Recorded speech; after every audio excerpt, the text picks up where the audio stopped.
Hello Americans channel. This video is made by free videos from Storyblocks, and these images and video we use just for explanation, and it's free use also.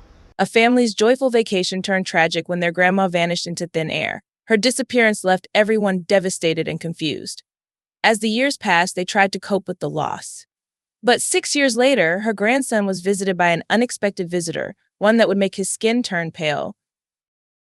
Grandma disappears during family vacation. 6 years later, grandson gets unexpected visitor. Ryan's family and grandmother had just spent a lovely first day together on their vacation. They saw many sights, went to bed early, and were satisfied. But the following day at breakfast, Grandma's seat was empty, a weird sight because she always awoke first. Something felt off, so Ryan checked her room to find it empty. With a trembling voice, Ryan called his family to the room, who were all as shocked as he was to find it like this. Grandma's belongings were gone, yet the room was neat and tidy as if she had packed and left on purpose. Confusion and worry filled the room. The family scoured the entire resort and asked employees and other guests for help, but none had seen Grandma. Their worry slowly transformed into fear. Did she leave on her own, or was something else at play? Ryan saw his family was getting increasingly panicked and took control, deciding to call the police. The police arrived at the resort quickly and truly turned what was supposed to be a fun holiday into a nightmare, because their investigation also came up empty, leaving everyone frustrated and scared. It was as if Grandma had vanished into thin air. The family was left without answers and a deep sense of worry. Because of the search, they extended their stay 4 times, but to no resolution. They had to go home and continue the search from there. But after months of search with police help, a hard truth arrived. When a person is missing for more than a month, chances are high that something bad has happened. They needed to accept that Grandma wasn't coming back. So to get closure, they held a funeral. Over time, Ryan learned to live with the loss, but the mystery around Grandma's disappearance kept bugging him. Unanswered questions gnawed within for 6 years until one day he was surprised to hear someone knock on his door. It was early in the morning and he wasn't expecting anyone. Coming, he yelled. But when he opened the door, an unknown man stood before him. "Ryan, thank God you're home." "I need help," the man exclaimed with an urgent tone. Ryan was confused and taken aback. Who was this stranger? Why did this man seem to know him? Questions flooded Ryan's mind. The man seemed to interpret Ryan's silence as an invitation to come inside the house. But Ryan blocked his way, finding his voice in the process. "Who are you? How do you know my name? What are you doing here?" Ryan demanded. The man had bumped into him and stepped back. "You don't understand. We don't have time. We need to hurry," he insisted urgently. Ryan, still in shock, struggled with a whirlwind of questions. Who was this man and why the rush? The stranger's plea seemed desperate, but Ryan was reluctant to help. "Ask the police for help." "I don't know you," Ryan said firmly, closing the door with force, indicating the man wasn't welcome. But he immediately regretted that decision when the man responded. "You may not know me, but I know you, Ryan Grant," he said, sharing details about Ryan he shouldn't know. The man suddenly had Ryan's full attention. His mind was racing. How did this unknown man know these personal things? What was going on? He flung open the door and confronted the man. "I will explain everything and give you answers, but I need your help first," he responded, his great haste still hearable. Ryan grew increasingly frustrated as the man kept dodging his questions. Was helping him really the only way to understand what was going on? He sighed and asked, "What do you need?" The man's face lit up. "I'll explain on the way. Come," he said, gesturing to follow. Hesitantly, Ryan went after him. He got in the man's car and quickly realized they were heading toward the airport. The closer they got, the more Ryan's concern increased. "Are we going to the airport? What do you need from me?" he eventually burst out. "You'll see once we're in Santiago," the man said with a stale face, shocking Ryan. Santiago? That's where his grandmother had disappeared years ago. Why were they going there? What was this man up to? Filled with suspicion, Ryan confronted him. "What do you know about my grandmother?" The man was parking the car when the question hit him. His expression changed, and he turned toward Ryan. The man stated he knew a great deal about her, but if Ryan wanted to know too, he had to get on that plane. The man pointed to a nearby aircraft, leaving Ryan even more uneasy. Ryan saw that the mysterious man stepped on a large empty runway where the small jet was located. Before he knew it, Ryan did the same thing. He found himself looking up at the nose of the plane, wondering what he had gotten himself into. The plane was obviously privately owned, which added another layer of mystery to this man. But Ryan's curiosity was piqued. Would this plane guide him toward answers? Ryan froze, unsure of what to do. This was beyond his comfort zone. But one fact pushed him over the edge. This mysterious man promised him the truth. After 6 long years of silence about his grandmother, any lead was worth pursuing. So there was no choice. Ryan quietly followed the man inside the plane. However, once inside the plane, they took off before Ryan fully realized what he had done, and doubt crept in. What am I doing? I just stepped into a stranger's plane. It was a step closer to answers about his grandmother, though, so Ryan did not hesitate to bring that point up again. We closed the chapter on Grandma long ago, even had a funeral. We did everything we could to find her. What could you know that we don't? And why haven't we seen or heard of you? Ryan asked. The man looked at him with a mysterious glint in his eyes. You'll see, he replied. After a short flight, the plane landed on a private strip. Ryan looked out and saw the beach where he had last seen his grandma in the distance. Memories flooded back, and his heart pounded with a mix of hope and fear. What awaited him here? What was he going to see? Let's go, the man said, breaking Ryan out of his thoughts. He got in the car, and the duo headed in the opposite direction of the beach. The car weaved through remote streets until it eventually stopped in front of a large, bewildered house. The man exited. We're here, he said. Ryan followed the man's lead and looked around, confused. Beside the abandoned building, there was nothing but trees around them. Here.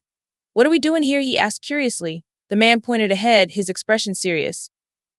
This is where I last saw your grandma, he said. Ryan's heart raced, his mind buzzing with questions. Ryan stared at the building. My grandma stayed in this worn-down place. Why would she stay here? And when was this? How long ago did you see her? These were all valid questions, and the mysterious man finally seemed ready to provide answers. He looked straight into Ryan's eyes as he addressed him.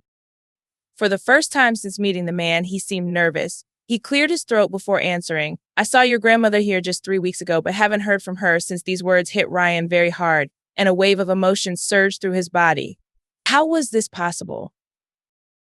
Ryan could no longer contain his emotions. You saw her 3 weeks ago? She's been missing for 6 years. Do you mean she's alive? Why hadn't she contacted us? He screamed as tears formed in his eyes. Please answer me. We're here. You promised answers, he pleaded to the man. The man's face showed compassion, and he nodded. He explained his name was Tom and revealed he was a private investigator hired by Ryan's grandmother. She desperately needed my help, Tom said. Ryan sniffed as he looked up at Tom in disbelief. A private investigator. What for? He asked, his voice filled with confusion. Your grandmother saw something she wasn't supposed to during your vacation here and needed special help, Tom responded. Ryan listened speechlessly, but with every answer he got, more questions popped up inside his head. What had Grandma seen? Why had it caused her to disappear? But Tom had something else to add. I am not any random private investigator your grandma hired. Gertrude and I are old friends. She knew she could trust me, so she called me for assistance, Tom explained. Ryan felt a mix of relief and intrigue, but then Tom said Ryan and his family had him to blame for the whole situation. I sent her into hiding for her safety. She wasn't allowed to contact family to avoid blowing her cover, Tom explained. Ryan was going through a roller coaster of emotions. He wanted to be angry at Tom for keeping his grandma away, but he also wanted to know why he hid her. I was the only one who knew her location and would visit every week to make sure that she was fine and to restock her supplies. But when I went by 3 weeks ago, she wasn't there, and I haven't seen her since, Tom explained. This statement concerned Ryan deeply. What happened to her? Ryan's mind was filled with worry. He had barely wrapped his head around the fact that his grandmother was still alive, and now he had to cope with her disappearance again. If Ryan hadn't been traumatized before, this would surely do it. So she has been missing for 3 weeks? What now? Why contact me? Tom explained he spent the last 6 years gathering evidence to get Gertrude out of this hiding situation, and I finally managed to get it, but now she has disappeared. I worry someone got to her, and I need to find her quickly, and I believe you are the key to finding her, Tom said. Ryan frowned. He remembered how Tom called him by his name when he was at his house. The investigator had been looking for him specifically. What could Ryan do? He asked Tom those questions, but the man didn't respond. Instead, he gestured for Ryan to follow him as he walked toward the house. Tom halted in front of the door and turned toward Ryan. I found this inside. Your grandmother left it for you, he said while handing a note. Ryan unfolded it and saw it was written in a made-up language they had created years ago. I can't read it. That's why I need you, Tom said. Ryan folded the note open and his eyes flew over the lines. Meanwhile, Tom reached out to open the door but suddenly felt a hand on his shoulder. He turned to see Ryan staring at him wide-eyed and signaled him to stay quiet. The note had revealed something urgent and alarming. Tom stared at Ryan in confusion and opened his mouth to ask what was going on, but Ryan interrupted him. Don't talk and step away from the house. Let's get back to the car, Ryan whispered urgently as he anxiously scanned their surroundings. All Tom saw was trees, but Ryan knew better. Once back at the car, Ryan immediately explained the situation in a low voice. I read the note. Grandma explained she noticed the house was compromised. She suddenly saw large men on the property and witnessed them hanging cameras everywhere, so she left. Tom's eyes widened with concern. This is all my fault, he sighed. Did it say anything else? Anything that could help us? Tom asked hopefully. Ryan nodded but didn't want to say anything because he feared they were being watched or overheard. Instead, he quietly took the lead, gesturing for Tom to get inside the car. Ryan's heart was pounding. Was his grandma still safe? The duo drove away quickly, Ryan giving the directions his grandma had left in the note. Go left her, then straight ahead and turn right at the end. While they made their way through the city, Ryan frequently looked behind them, scared they were being followed. Eventually, they reached a big old apartment building. This has to be at apartment 016. Let's go, Ryan mumbled, staring at the structure. The duo hurried inside and searched for the right apartment. Here, Ryan whispered when he reached a door at the end of the hall. They took a deep breath before knocking on the door 3 times in a specific rhythm. The corridor turned silent. The only thing the duo heard was their own shallow breathing. Then they heard soft footsteps approaching on the other side of the door. Ryan's heart pounded as he looked at Tom and saw the same hopeful expression on the man's face. Then the door opened. Grandma, Ryan shouted.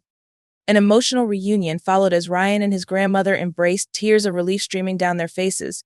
I'm so happy to see you, she cried. Tom, also delighted to see Gertrude, smiled warmly. We can get you out of here, he said.